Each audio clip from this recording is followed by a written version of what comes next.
Hey, what's up, guys? Welcome back to our episode number 9 of the Ninja Wealth Exchange. Here with me is your host, Lore, and of course, myself, Johnny Vang. We're sitting here with our good friend who's breaking barriers inside of the commercial real estate industry. And so we wanted to introduce you to Kayde. I think that it's pronounced Souvanny. Is that Yes, correct? yes, Okay. Kayde Souvanny. Awesome, awesome. Yeah, thanks for joining us today. So, um, we know that you're in EXP as well as in the commercial industry down in the Texas area. I believe Dallas. Is that correct?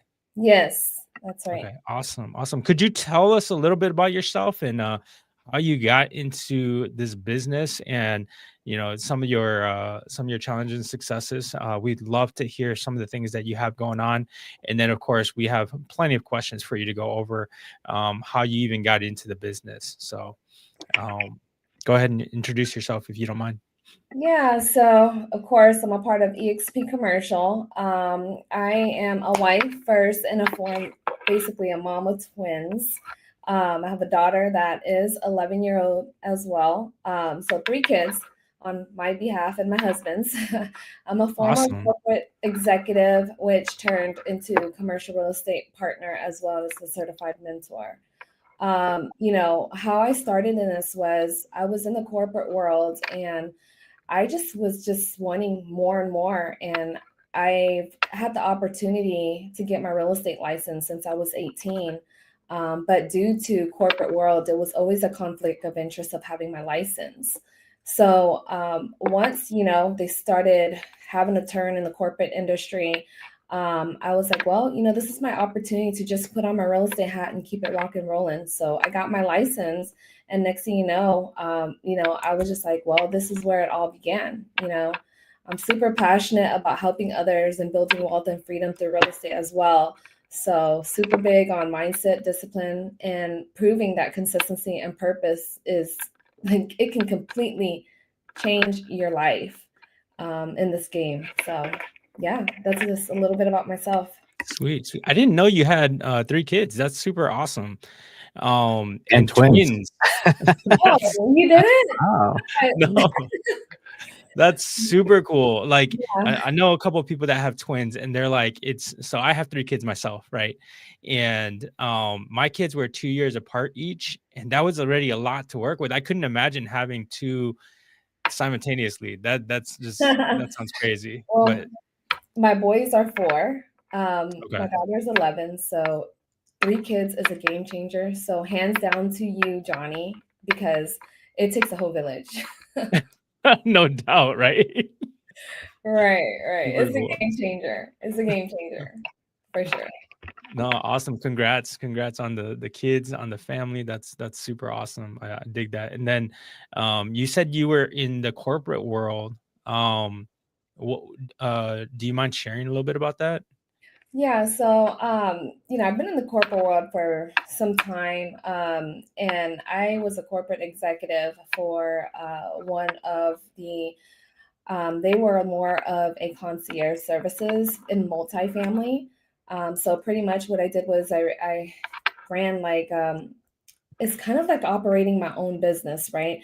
I was held accountable for about 90 plus on my team, just basically as a doorstep collection for multifamily, but I managed the staff. So it's like 90 plus that I'm always managing about 50 different multifamily properties as well.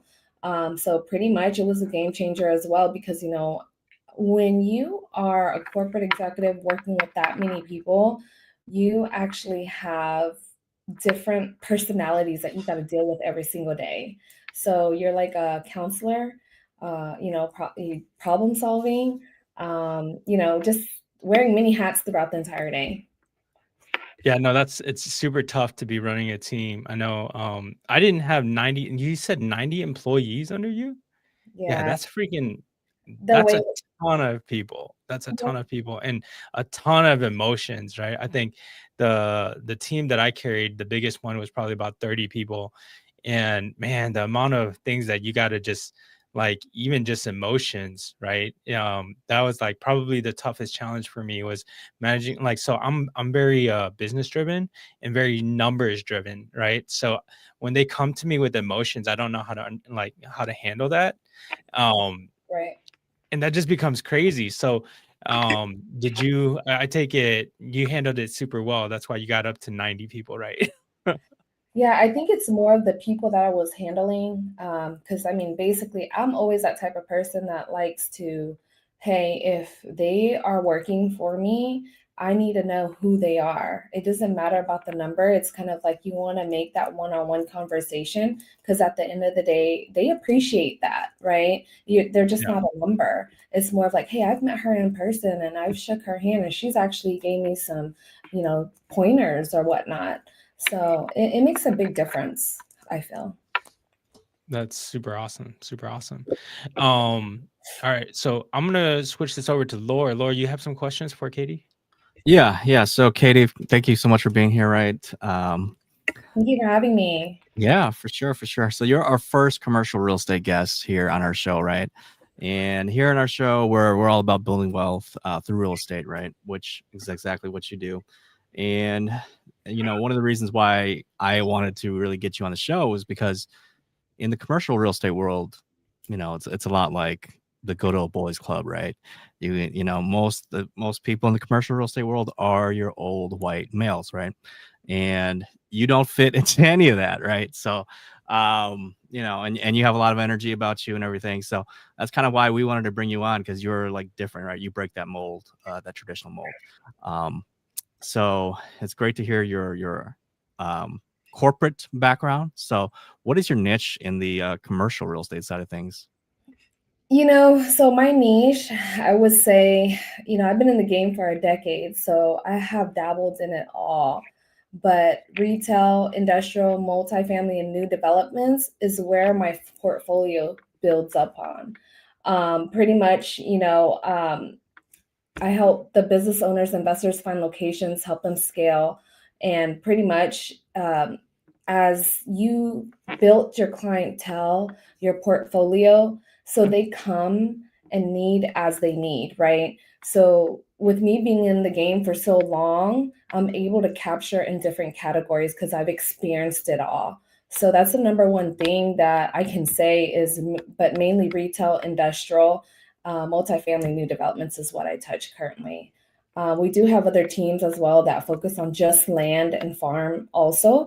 So pretty much, we have the connections if, there's something that we haven't, maybe taken a look at, or maybe we're not in that segment, but definitely we have doors open to all of commercial. Oh, nice. Those are some really good asset classes in commercial. Um, so in your experience along your journey, how has that been for you as, a woman and also a minority in the commercial real estate world? What unique challenges have you, had to deal with, or what advantages have you, found being different, right? Yeah, I must say, number one thing is it's a man's industry, as you said, yes, but the challenge was representation.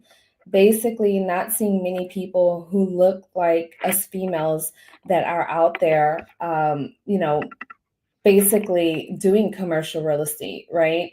Out, like I said, it's all men. And for a woman to stick out at a networking event, it's like, what is she doing here, right? We did have to deal with that. When I say we, one of my partners as well, when we're doing CRE at the time when we first started. And we're like, okay, so how do we actually break this concrete barrier, right? Pretty much you had to be in that network group and you had to continue and be consistent and always show up, but also have your mentors, like who you make sure who is your mentor. I'm just blessed. I got to give a shout out to Daniel and Calvin because that's who started my commercial real estate journey. They gave me the opportunity to be able to grow and build with them until today. They were my mentors, but now they're my partners. So that has to tell you something about me being in Nice. the world. That's super Awesome. awesome. Awesome. Super awesome. So I did see in your LinkedIn, I looked up your LinkedIn, and like, yeah, you were with Sperry, right? With them at Sperry? Yes, yes. So that was like, man, like almost 8, 9 years ago, when we first started there. And yeah, Sperry was amazing. That's, the office and building where I'm at right now. That's exactly where my commercial real estate, gave birth. Sweet. Yeah. I mean, so commercial real estate world is so much different from the residential real estate world, right? A lot of normal people, even real estate agents who are on the residential side, they don't understand how different the commercial world is, right? It's kind of like the wild, wild west. They don't have the National Association of Realtors, right? They don't really have rules that they play by, right? Right. And it's very relationship based, like you mentioned. You have to show up to things and build relationships and network, right? To find these deals off market, like we were talking about before the show started. Yeah. So it's very cool. And then, like you said, right, one of the most important things, you got to find your mentor, right? People to help you and support you to grow. So Johnny, I'll pass it back to you. Johnny, ask the next question here. Yeah. So, can you walk through a deal with us? Like, what does it look like? Because the honest truth is that I think most people kind of get an idea of how a residential transaction happens because a lot of people are out there buying houses, but you don't get as many business people who are buying anything from multifamily to retail space to, I mean, you name it, anything that's commercial. It's just there's less knowledge around that. So could you walk us through like a possible deal that you might have done, whether it's recently or something in the past that you can share? Any niche? Um, like I'm not 100% sure what you've done so far. So like I think how about let's go over a retail one, like Okay. a retail space. Yeah. Let's see. So okay. So I did a deal, on a franchise deal. So I work with a lot of franchises as well. They're always looking for multiple locations throughout Texas.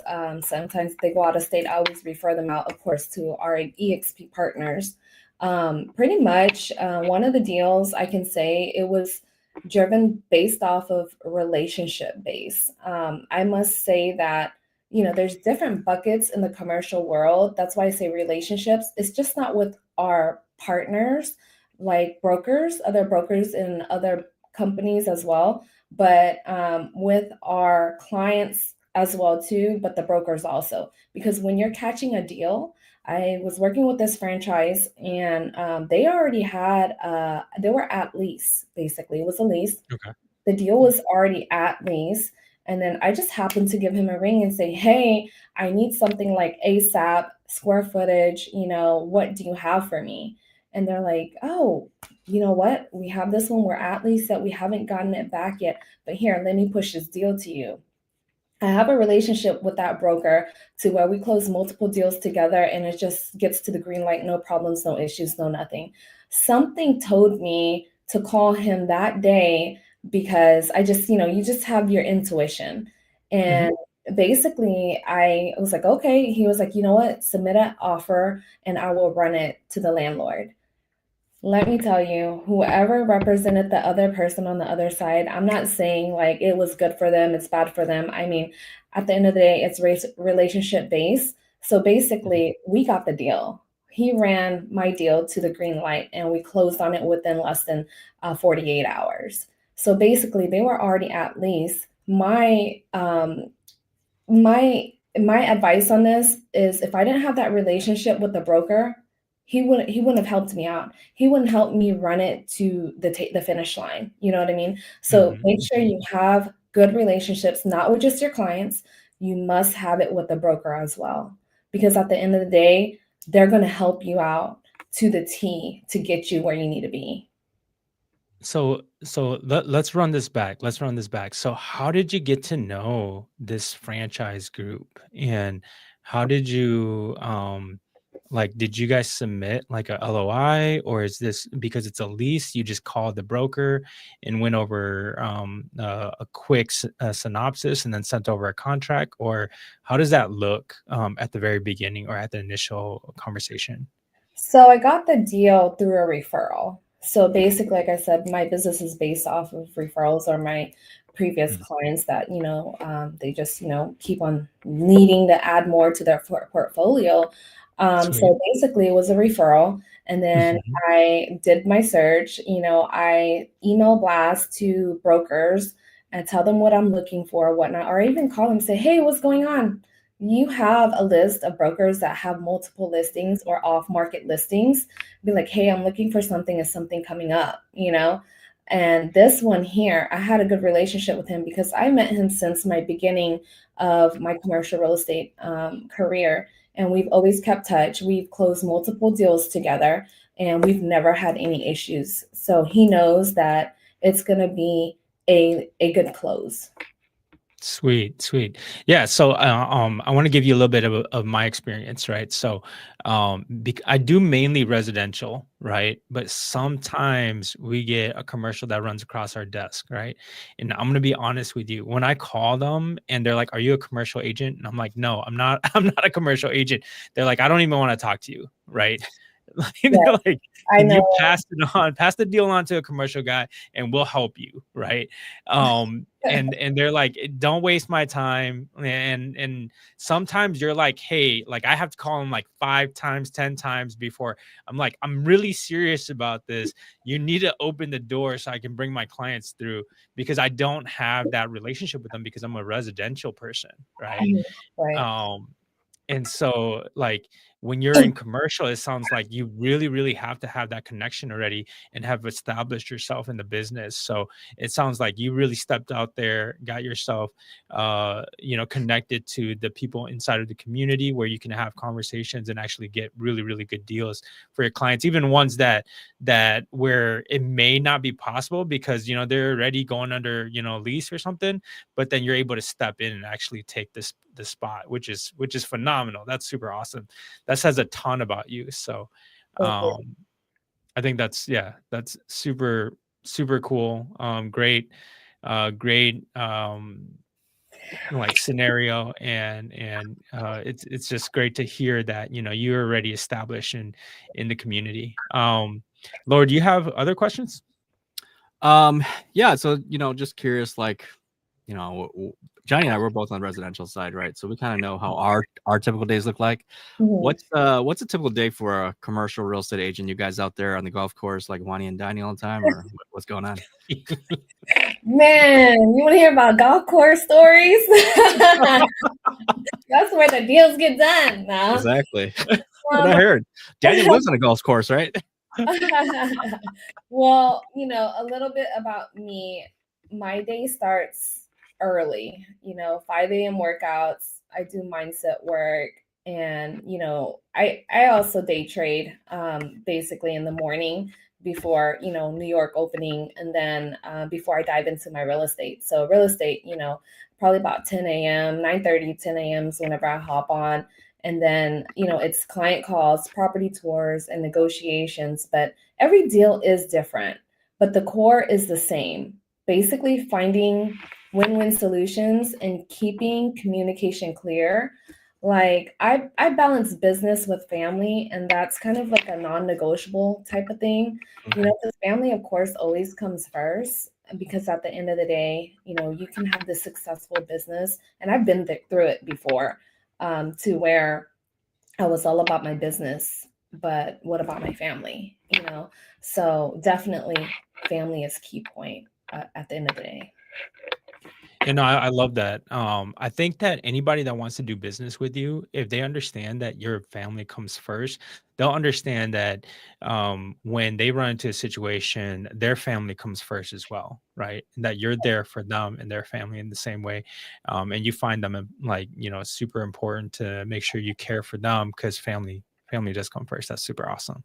Yeah. Um, so what do you think is the most rewarding part of your career, like what you do? To be honest, seeing their vision come to life for my clients, right? Is that what you're asking? Mhm, mhm. Yes. So for my clients, I mean, seeing their vision come to life, whether it's helping a small business owner open their first location or an investor that's going to close on a multi-million dollar property, usually it's just watching their dreams turn into reality. And that's what fuels me inside. That's so cool. So are you there for like their ribbon cutting for their grand opening and everything for their businesses? I make the time, I carve it out, and I'm there, red ribbon cutting. I mean, we have the mayor come out, the whole city, I just different various clients. Some people do red ribbon, some people don't, because I have Mhm, mhm. multiple investors that's opening like 5 businesses at once, right? They're like, piece of cake, I don't need that, right? But I still show up. I still support them. I mean, like I had one of my clients, he closed on a car wash, right?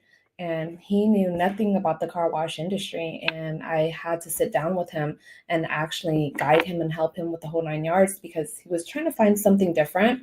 But at the end of the day, like I said, he found that that's what he's good at. He became good at that he never knew existed. So Sweet. That's so being in cool. commercial real estate can actually, it's more into it than you think it is. Yeah, I mean here at Ninja Wealth Exchange, we're here to, help people build their wealth. And I think that you're doing that by, helping people with their businesses and with their commercial real estate needs. That's huge. Like I think, it's part of like I think what people don't understand is that real estate goes so far. And when you have a business established and a place where your business actually runs and people can come to you to receive the services or the products that you provide, it's huge. And especially if it becomes like your dream, like to Right. have an agent at your side who knows what they're doing and what they're talking about and can help negotiate for you. I think that's huge. That's so um like I mean it goes so far to have that. Right. And then what is it? I guess the next question would be, do you currently invest in commercial real estate yourself? Yes, definitely. You must. You have to. When you're in the game, it's a must. And it's taught me like I can say, it's taught me the importance of underwriting, patience, and long-term vision as well. As an investor, you think beyond the transaction. You focus on cash flow, stability, strategy, and it makes me a stronger commercial partner because I understand both perspectives. At the Nice, end nice. of the day. So I heard in the commercial world, it's all about the numbers. Do you find that that's true? Yep, because a lot of my investors and clients, they don't care how it looks. They're like, I don't care. As long as the numbers make sense, we're running it. We're gonna run with it. So it is a numbers game. I gotta be honest about that. All And right, sweet. numbers and narrative, because like I said, it must align, right? Cap rate, rent roll, expenses. But I mean, you got to look at the story behind the building that you're maybe buying too, because you don't know what happened. Because let's say, for instance, maybe they're selling that building because it was inherited to them and they don't know how to run it. That's like gold. Hmm. That's a gold mine for you. Hmm. So the deal should make sense both financially and strategically. All Yeah. right, so I have a quick question here, just Okay. because you're talking about commercial real estate terms here. So Mhm. for people who don't understand the differences between how residential real estate is valued by comps, right? So similar sold comps. You were talking about the numbers in commercial real estate. Can you quickly explain, Katie, how valuations are made in commercial real estate? Yes. Key formula that you must know is our cap rate. And cap rate is kind of like what is the profit that you're going to make on it annually? Is it 5%? Is it 10%? Basically that's what cap rate is. And that formula is the sales price, the net operating income divided by the sales price is what's going to give you that cap rate. Right now in the market, what we're looking for is about a 7 is good, but what you were seeing is like a 6.5 maybe. I mean, you'll see fives all day, of course, right? But when you get that client that's like, okay, send me anything, I'm ready to buy, give me a 10 cap. It's like, okay, yeah. Okay. So if you don't know what you're talking about and they're asking for that and you're like, yeah, I'll send it to you, they're gonna know that you're like, BASing basically. Because it's like finding a needle in a haystack. They're there, but you'll find it. Yeah, yeah. So another very interesting thing about commercial real estate that a lot of even residential investors don't understand is pro formas, right? When you're looking at commercial offering memorandums, right, and you're looking at the projections on the numbers of this deal, a Right. lot of your residential investors are like, they think that's it, the property, the deal is being sold on actual numbers, right? Can you Yeah. kind of talk about that? Why is it so different in commercial real estate? Why is it pro forma based? Um, well, I want to say like basically on an OM, performa is basically on it's different because residential, let's say you have a lease, right? And usually y'all's lease is like a year, right? And it renews. Mhm. But you guys don't have rent increases automatically in that renewal or in that contract. So let's say you are trying to, lease a space for your business, right? You're trying to open a mortgage brokerage office for yourself. And you're like, hey, if I'm going to buy it, if I'm going to rent here, you want to sign at least a 5-year lease. Usually it's 5 years because a lot of landlords, they don't want the little 2 or 3 year lease. It's very difficult to find Mhm. those. Mhm. And if you do find it, your rent is going to be super high. They're going to increase it. So you'll sign like a 5 year, maybe they'll fix it for 2 years and it'll step up and increase every year.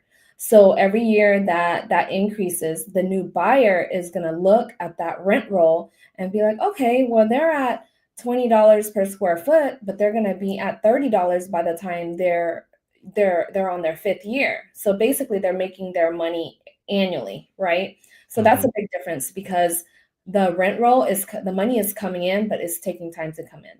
But with Correct. Yep. residential, you only have that 1 year commitment. Mm. Good Big difference. points. Yeah.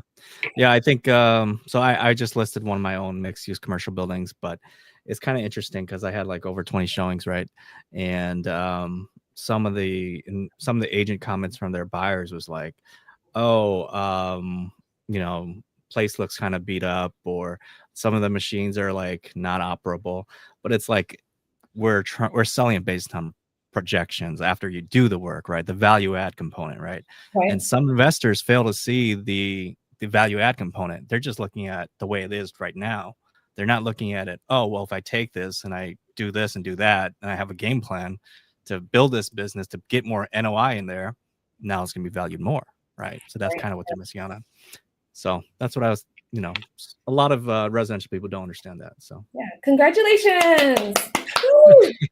yeah, thanks. It's actually under contract right now, so we'll see. That's Sweet. amazing. See, you got some commercial real estate in your skin as well. Yeah, I've done a little bit. I actually have owned a 12-unit apartment Mhm. before, and I've done syndications. Actually, I had a 90-unit apartment complex in Dallas. Oh, Um, nice. yeah, Let yeah. me know So next time you're looking in Dallas. I know somebody who can represent you. for sure, of course. So, all right, cool. Let's move on to talking about, if you're out there, you're watching this, right? Whether you're already an agent or maybe you just, whether you're on residential side or you're actually just looking to jump into the commercial real estate world, right? You want to bypass all the boring residential stuff. Let's talk about, what tips can you recommend for somebody to be the next Kayde Souvanny, right? What do we need to do here? Start where you are. You don't need to know everything. Okay. You have to find the right mentor, though. Learn the basics and take action because confidence comes from the work while you're doing a deal. You just have to always remember every top broker, they once started with 0 deals, you know. So, you can rock the show as, wherever you want to be, you can get there. Yeah. So that's the mentor part is great, but some people they think that if they get the right mentor or they have a mentor, they think it's just easy street right away, right? But No. you still got to do some work, right? You got to show up and Hmm. show up. You just got to show up to everything. I mean, you got the mentor. The mentor is going to Hmm. tell you what to do, and you just got to listen to them from point A to Z Exactly. and do the work. Just do Yeah, it. yeah. So, I mean, something we talked about a little bit earlier when you mentioned in your story is like, obviously you're a woman, you're a minority, and you're going to these rooms, these networking events where there's not a whole lot of people that look like you, right? Or us, right? Asians, minorities, right? Yeah. Um, it can feel intimidating, right? To be in that situation. What's your advice for people to just show up and be in those rooms, right? What's your advice on that? Right now, because it was about, a decade ago, like, it was a lot harder for us because social media was not a super big thing. It was there, but we weren't leveraging it, right? So I would say leverage social media in the community, join groups, attend events, and connect with people that's already doing what you want to do. Representation matters. So I make it a mission to mentor and open doors for others as well. Nice, nice. Yeah, you're a certified mentor, right? Yeah, I am with the XP Awesome. Sweet. Cool. So if somebody's out there looking to get a mentor in commercial real estate, we have somebody for you. Yes. Just got to show up. No doubt, right? No doubt. Show up and make sure you work hard too. Do the work. I remember when I had reached out to a friend of mine. This is when I was in my banking days, right before I actually moved over to real estate. And I was talking to him, and he was a commercial guy, and he did the industrial stuff. And he's like, I was like, so how do I get in? And he's like, oh, just cold call. Just call every business out there. And I was like, what? Like, that's intimidating. That's like super intimidating. How do I do that? And he's like, just get on the phone, man. You got to get on the phone. You'll learn on the way. And I was like, okay. Okay, I got to share something about a cold call. Yeah, do it. Okay. Yeah. So my first code call was my first client on my first deal, and I got it. The first call, I got the first meeting, and I got the first deal, and that deal was a $5 million deal. Dang. Heck yeah. Not yet. I'm not done yet. Okay. So I built the relationship with him, and he's like, "You need to meet my kids." So he has like, I was like 10 kids. Okay, this man, like, no, he has a lot of kids. So he introduced me to his son. I had a meeting, and then we went to lunch. Sat there with him and his son, got to know him and his son, and come to realize he had over 50 shopping centers in the DFW. Wow. So, I was just trying to be cool and be like, oh, okay. But, inside I'm just like, what? I'm on check. So long story short, he introduced me to his family, and I built this relationship with all of his kids. And his daughter actually has became like one of my good friends, like we're sisters basically. So that one deal came into like multiple deals, but they do real estate as well. So they send me all their commercial referrals, so it's like, Cool. I'm like, some people, they don't want to learn commercial because they say it's a whole nother animal, which it is. So they're just going to hand it off to you. Here. Like, that's it. Yeah. So long story short, that's what happened with my cold call. So you never know.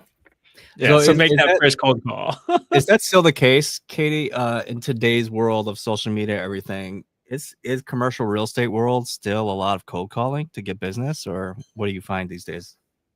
Were you guys at the commercial EXP ComCon? Yeah. So did you hear what Bob Kanako said?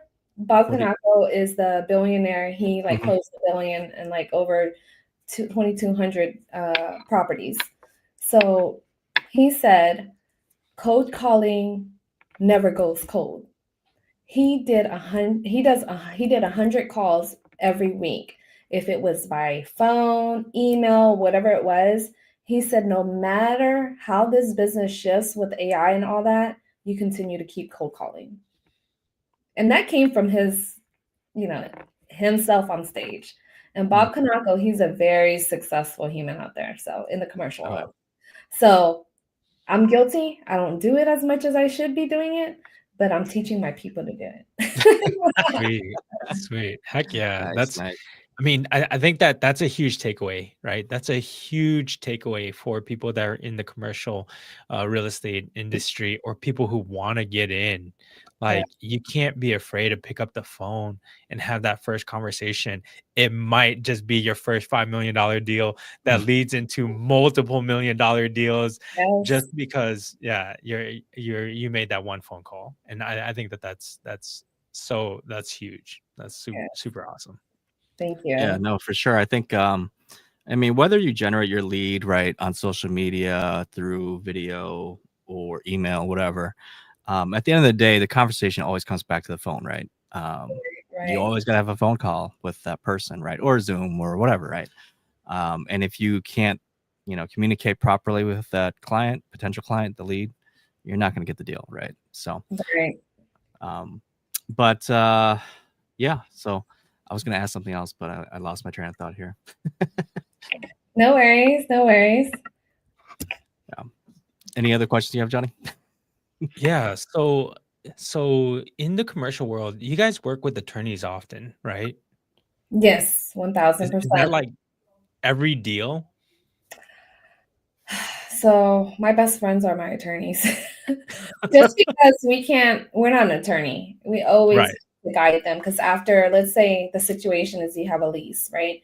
You close the deal on the lease. Before you close on it, you get the lease execution. You email it to your client. You always have to advise your client to have their lease reviewed by an attorney because we're not an attorney. We can't tell them, hey, what I do is I match up all the terms on our LOI to match up on the lease. All the other language, it's kind of like, a different language. So we can't explain that to them. So as long as we have that in email that we emailed that to them and told them to get seek professional advice, we're good to go. Okay. And that way they can't come back to you and say, hey, we didn't know about this part. Well, your attorney was supposed to advise you of that part, you know? So you always want to protect your client too. That's super awesome. So how do you vet out attorneys? Like, how do you determine who's a good attorney and who's not a good attorney? Because there's like, I've met attorneys out there, and some of them, they just want to be a part of the deal, right? They're not actually doing a service to your clients. And like, how and when would you know this? Like, I assume you've been in the industry for a really long time, so you probably can catch it right away. But if they're a first time commercial agent, how do they know?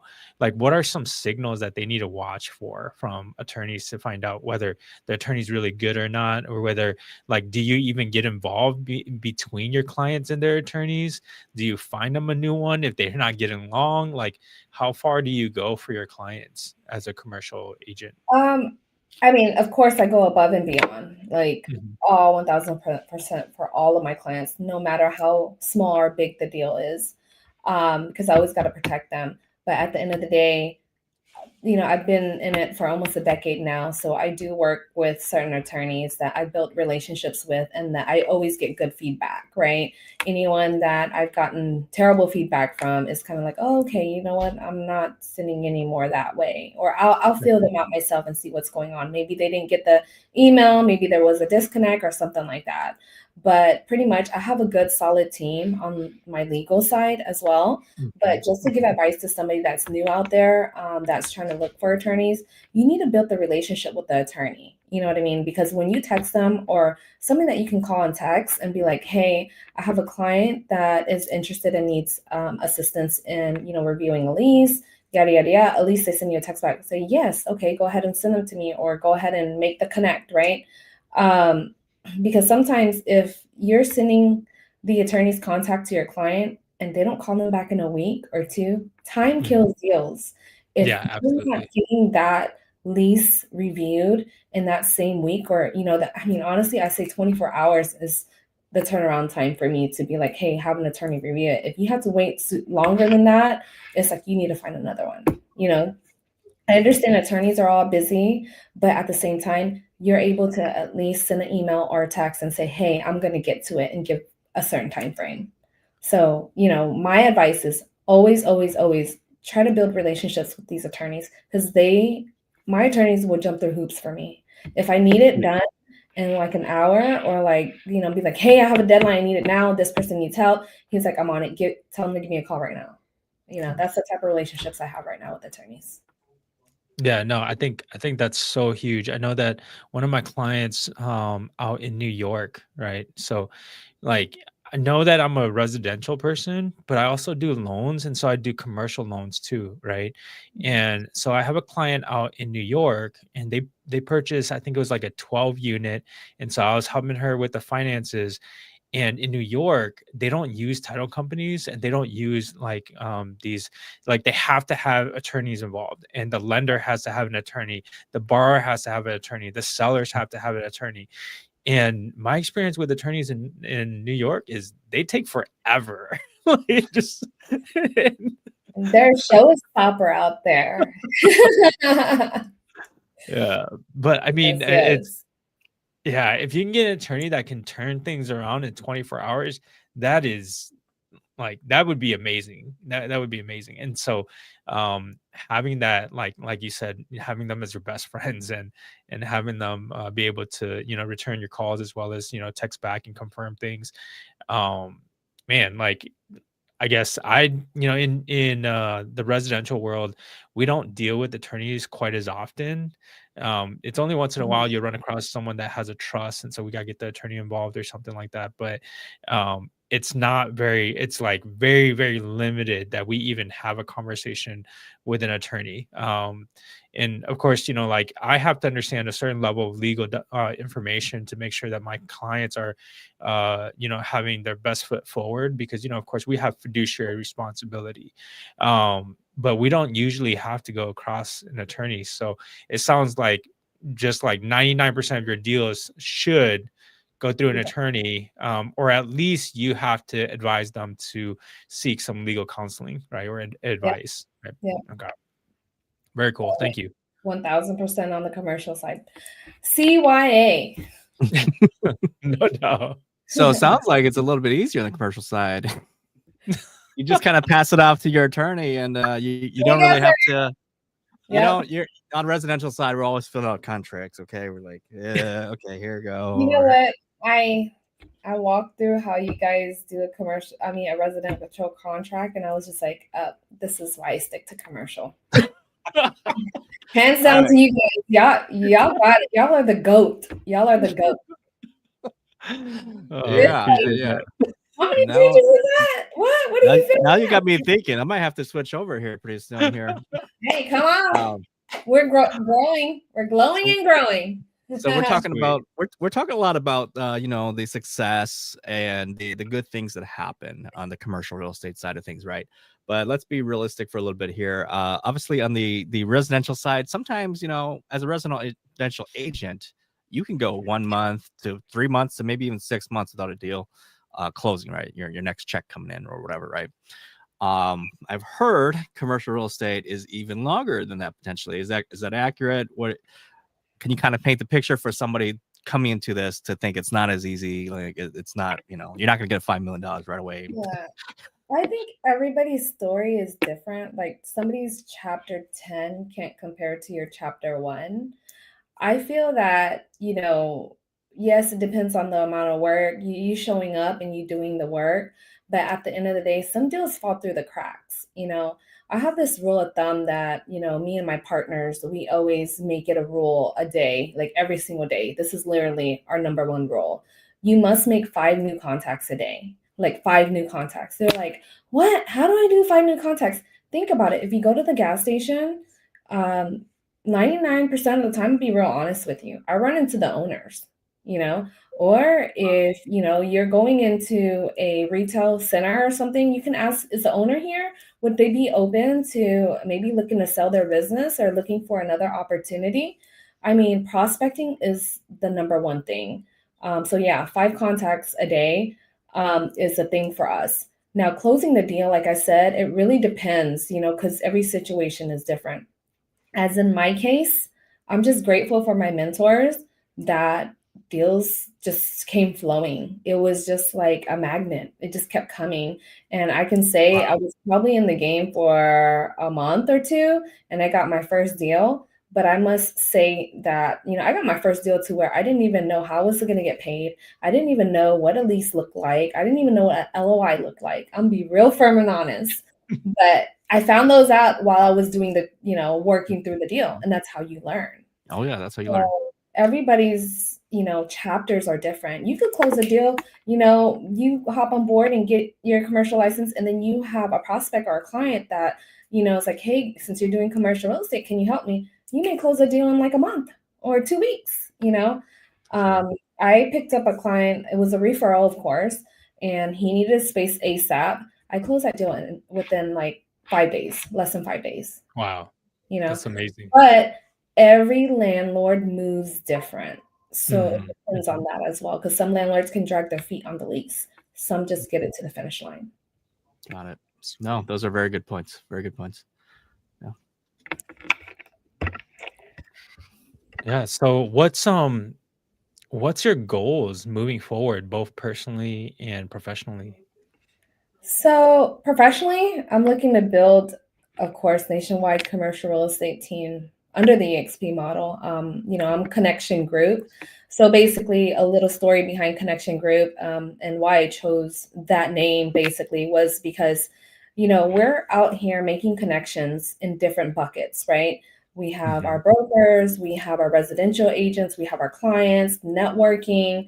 So we're inputting our time into separate buckets, but at the same time, connection is basically indicating like, hey, if we cannot help you here at Connection Group, then we will bridge the gap to find the perfect person that can actually help you in what you need. So it's not all about a commission check for us or closing that deal. Mhm. We're just trying to build the connection to wherever you need to be that's going to help you grow or reach your goals. And Love that. and basically also scaling my mentorship program to help 100 plus agents to reach six figures. I want to help everybody get there. And personally, it's about balance, continue to grow, travel with my family, and build generational wealth with our EXP model. EXP model is like the game changer, right? Right. Right. Yep. Yeah, Yeah. No, so true. that's great. I mean, especially the EXP, right? So a lot of people may not know or may not be familiar, but EXPs in 50 states, right? One brokerage. Uh, we have the commercial division, which is an entirely separate business model, right? Different from residential. So like, we keep everything separate. Residential, commercial separate. But however, obviously we can do referrals, things like that. But I I mean, mean, oh, go ahead. the glory of it is we're able to partner up. Like Hmm. you're in Minnesota. If you have a commercial deal, or if I have a commercial client out there, hey Laura, let's partner up on this deal. Hmm. So basically I'm not there in Minnesota, but we can still partner up on it. Mhm. And I know my clients are going to get 1000% great service out there, Right. instead Right. of just Googling a broker out there and crossing their fingers that they're going to treat them right. Right. Right. Yeah, Yeah. and that's something that's cool on the commercial side is that when you do referrals, right, you don't necessarily need to refer it to a commercial agent. You can refer it to a residential agent as long as they have a commercial license. Right. I mean, sorry, as long as they have a real estate license, you can mentor them and you can kind of quarterback the deal through them, right? Exactly. I'll tell them Uh, run how to run the play. Yeah. Even though you're in Texas, I'm actually in Wisconsin, by the way. Oh, you are? But Okay. Johnny's in Minnesota. Johnny's in Minnesota. Yeah. Oh, okay. Yeah. But yeah. No, there's lots of ways we can do it, and then of course, gonna name drop our the founder of EXP, right, James Wong, right? He's Yep. building something international scale, right? International Yep. commercial real estate, right? And so now we're connecting all the dots from not just US, but yeah, everywhere Yep. potentially. So it's amazing. Yeah.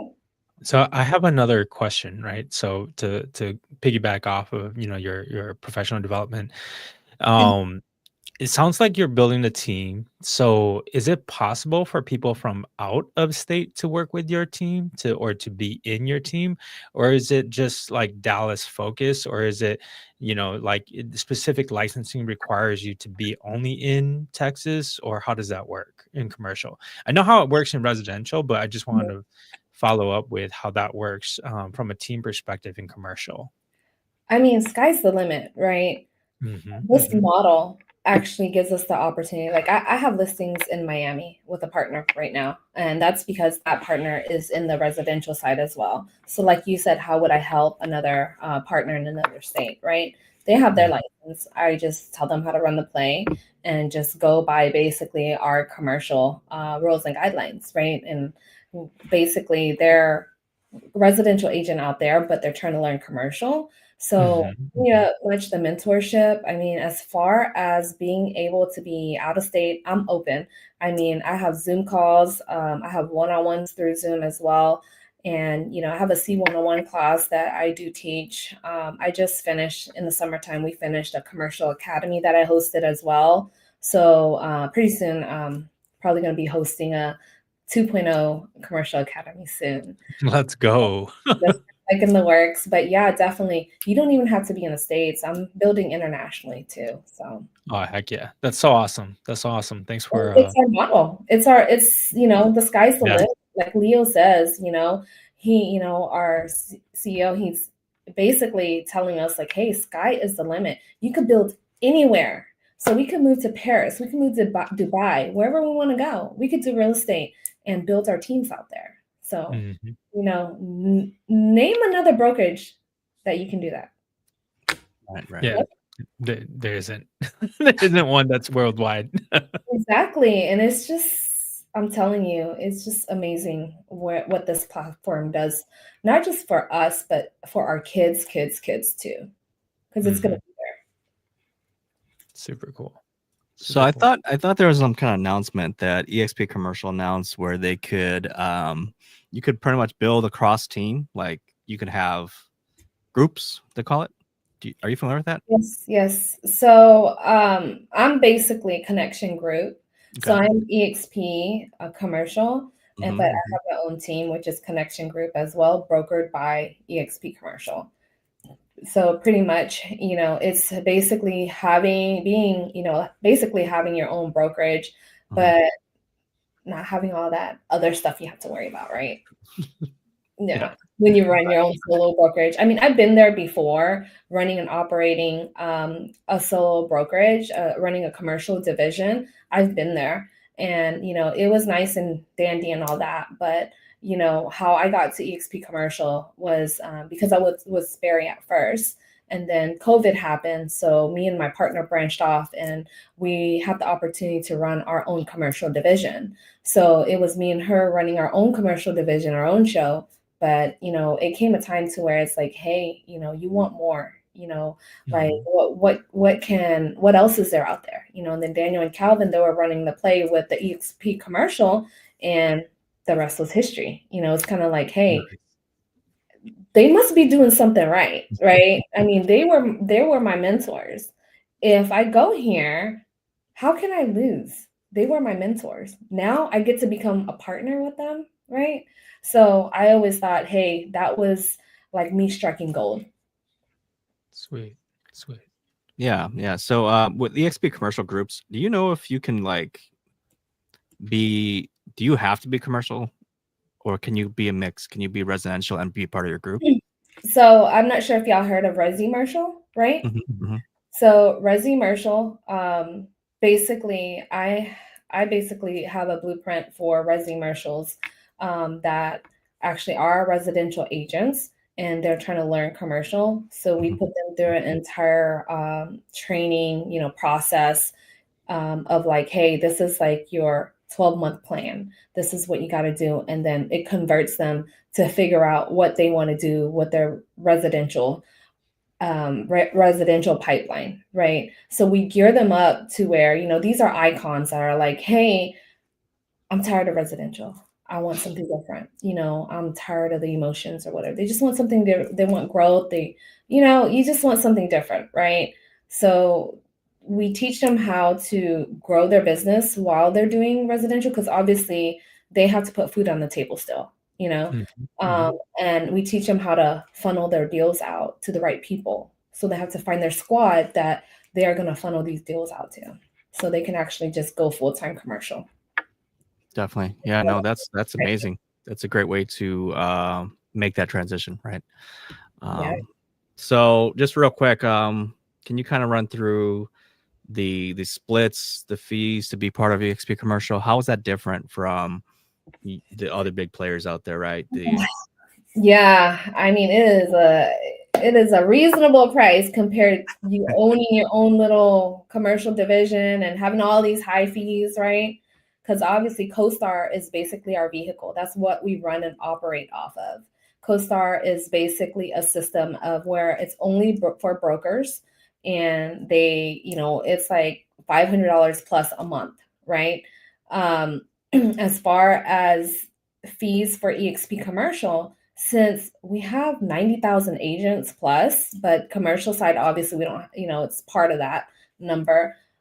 Basically, we get a better discount with CoStar. So EXP was, their price is like 520 plus tax a month to run with EXP commercial, to be a partner with EXP commercial. Now, if you are an outsider at a boutique brokerage trying to get CoStar, it's about 500 plus, just that. But all the tools that you get for EXP commercial is priceless. So really you're paying for CoStar, but you're getting like all these other tools too. Nice. Okay. And then the splits at EXP it's like game changing, right? Like other places you're doing 50-50 to begin with, and then 50 split of your 50, another 50 to your leader, right? Yeah. So here's the deal. The situation is here. Like I came from basically running a commercial division, and I paid a flat fee, which is amazing, right? You're just pushing deals and it's a flat fee that you're paying. To me, I found the value in EXP commercial because it was the network, it was the community, the culture.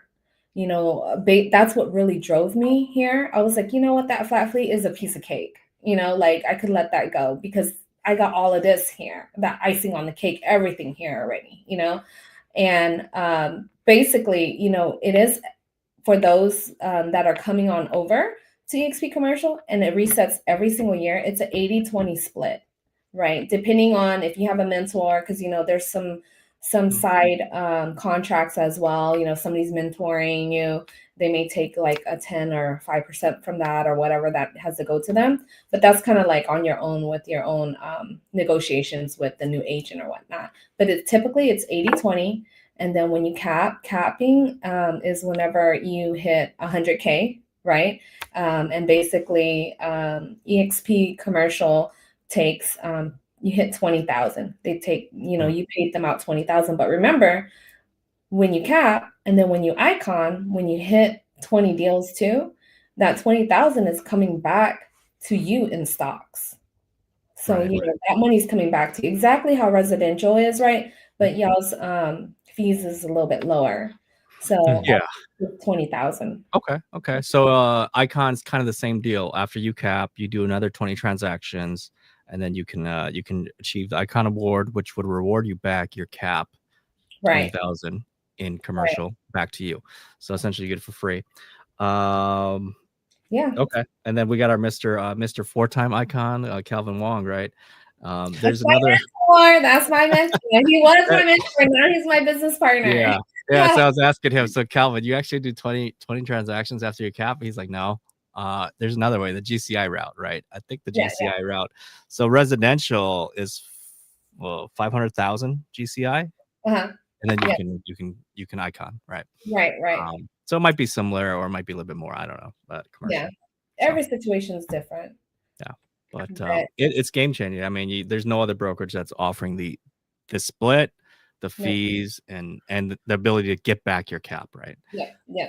Crazy. And it sucks. I mean, honestly, what really moved me to EXP also is, the generational wealth, right? Because let's say, Laura, Johnny, you're building and you have like a team of 1,000 people, right? You built this up so many years, and then, basically something happens to you because obviously, we're not here forever. The glory of it is, one, your wife could get her license and take over your spot, and she doesn't have to start from bottom. You know what I mean? Or two, your kids, whoever it is, can actually hop into your spot and collect that residual income. She doesn't even need to do commercial real estate or real estate. She Right. just needs to plug in, get her license and plug in, and then boom. But then again, she has the network of everybody around you, because obviously whoever you are building with, whoever your partners are, they're going to help your family, help her invest, or connect her with somebody that may be successful in specific investments, or like just basically help her grow her money versus spending it.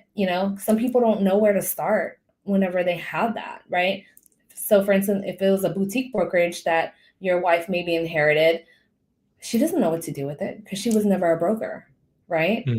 So the model with the EXP is just a game changer. Like I said, it's amazing. And that's what really moved me, because I was like, if I'm building something right now and it goes to my kids, that's what really moved me. Yeah, definitely. Powerful stuff. So we're wrapping up here. Kayde, before we do our rapid fire questions here, how can people connect with you? How can they stay in touch with you, learn from you, maybe, become your mentee? Yeah. I mean, if you're looking for a partner or learn commercial real estate or invest, I love connecting with people that are like-minded, who are ready to grow. I mean, you could send me a DM or email. Basically, my email is Kayde, Kayde, at connectiongroup.com. That's connection with a K.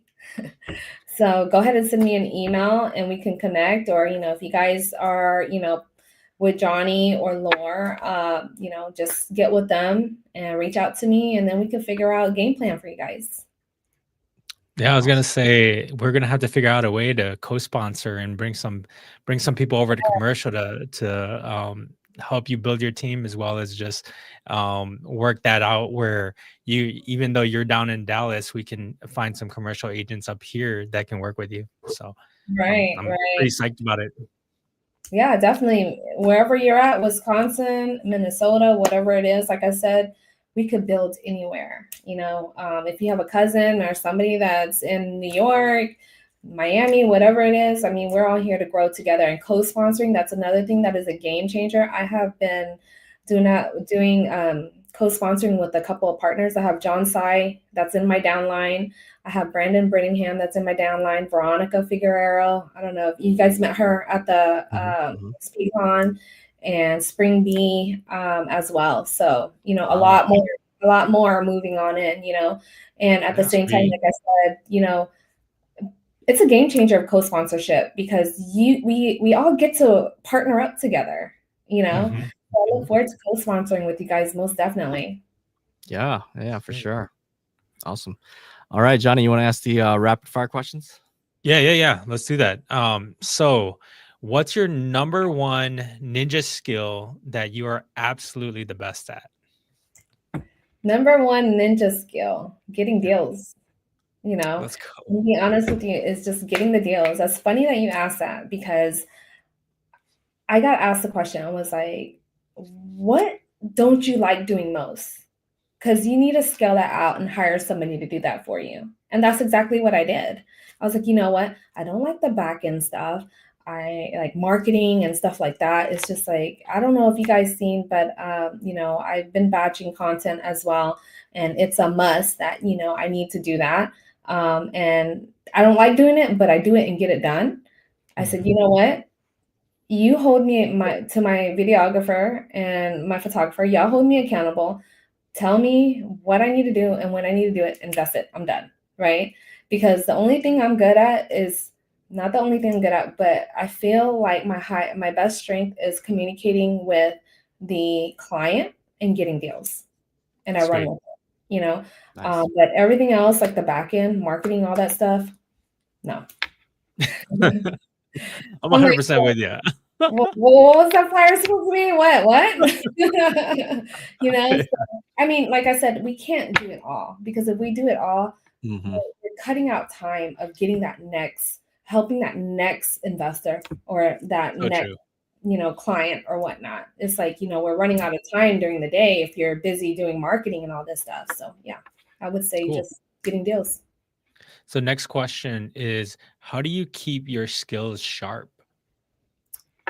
Continuing education, going to events, learning from other partners, at EXPCon. I cannot tell y'all how much.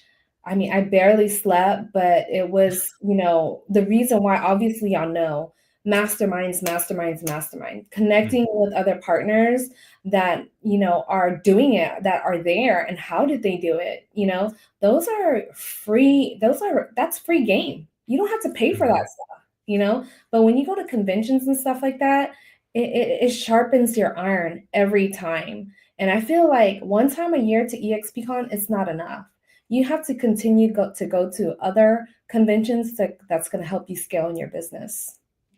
Yeah. So yeah, Laura and myself, we're gonna be going out to Vancouver and then to Salt Lake City. You plan on going out? You gonna join us in Vancouver? Yes, I have Let's to. go. JT. My downline, John Sai's out there. I have to go support him. He's from there, the president. Right. Yeah. Right. Yeah. Sweet. That'll be a fun one. Yeah, in Utah, I mean, we're already planning Airbnbs, and like I said, masterminds that's like a game changer, Yeah. I'm not allowed to pick Airbnbs anymore, apparently, but yeah. Really? Yeah. I might have to tell you, you gotta link up with John Sai and them, because they had. Yeah, we were there. Yeah. But then Okay. But then we learned about how much it cost. It was like the cost of our entire Airbnb for the whole trip, for the whole week per night. Yeah, per night. Hey, it's okay. You're gonna be racking it in anyways. Yeah. So good. Anyway, all right. So next question, right? So, what book has transformed your mindset and your business? Sheesh, which one? That's hard because there's multiple. Like I could show you. You can pick multiple. Yeah, I mean, I have Think and Grow Rich. I've read that maybe like 10 times, and I'm still reading it again. Rich Dad Poor Dad, most definitely. I have my daughter. She's 11, and she read that book. Like she completely I told her, hey, this is the book that is going to get your life going. You must read it. And it's crazy because she read it, and every portion that she was reading, she took notes and she explained it to me. And I feel like that one is always a go-to book right there for anybody trying to jump into the game, into anything, to get your mind right. Rich Dad Poor Dad, definitely go with it. Yeah, no, that's funny. I had my 10-year-old boy read it too when he was 10. And, he'd be having he was having conversations with adults, right? My adult friends, and he would be talking to them about the differences between assets and liabilities. That's amazing. You guys are super parents. Yeah, I wish our parents would do that to us. Like, obviously, they true. So. Agreed. Yeah, completely agree. All right, and then in your city, what is a must-try eat spot or dining area that you have to try if you come to town? Okay, so Texas, they always say barbecue, right? So, I mean, honestly, you could get barbecue anywhere. In Coppell, there's a barbecue spot there. Gosh, I just went blank what it's called, but I'll share it with you. And it's the #1 spot. They have the best. It's in Coppell. How did I forget the name? I just went blank. You put me on the spot. That's why. But for barbecue, yes, for there. But if you're going for the views or anything like that, I mean, definitely you'd have to go to downtown. There's like a Vietnamese restaurant that's on a little rooftop. It's a cute, mom and pop place. It's called Sky Blossom. Has a little cute rooftop and stuff like that. And it's Vietnamese food, which is really good. Sweet. I think that's all the questions that I have. Laura, did you want to ask anything else? No, that's pretty much it. Were you talking about Heart 8? Yes. There you go. Yeah. Yes. Hey, you're good. See? Johnny and I were there. Well, I was just Googling while we were talking. But yeah, we were there last time with John Sai when we did we were doing Build Dallas, right? Okay, that's right. So, yeah, y'all already went there. So what'd y'all think? It was good. I thought it was really good. Yeah. So I'll be honest though. I went out to Houston and we grabbed Killen's, and I love that place. Their brisket is so good out there. I've heard about that, but I've never been. So I'm gonna have to put that. So, Katie, you're in the DFW area. My family and I, we waited in line at Goldie's. Have you heard of Oh Goldie's? yes. I've never been, but my cousins, they go and they wait in line. Me, so I'm the type that's not gonna wait in line. I'm like, if there's a wait, nah, let's go. Yeah. So it was Yeah, like in it's the really good. outskirts. It was in the outskirts of Fort Worth. Yes. And It- it was good. It he's was really actually good. the owner is actually Laos. He's Laos. Oh, Yeah, really? That's super yes. cool.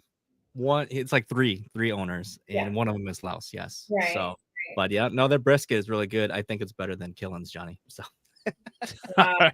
We're gonna have to try it out next time. I mean, if there's a line, oh no. we'll call you when the line's moving up. You can just cut. All right. You'll cut in with us. He's like, we're next. Well, I'm there. All right, Katie. Well, thank you so much for being here with us. It was great having you here and learning about the world of commercial real estate as well as your journey. Hopefully, we're able to inspire some people out there to, take the leap, right, and get into the commercial real estate world. So yeah, sky's the limit. Let's go. We're always looking for partners, right, guys? Heck yeah. Let's All right. build. All Yeah, right. for sure. Thanks So so that's much. it. I appreciate you for having me Yeah, on. thank you. Thank you.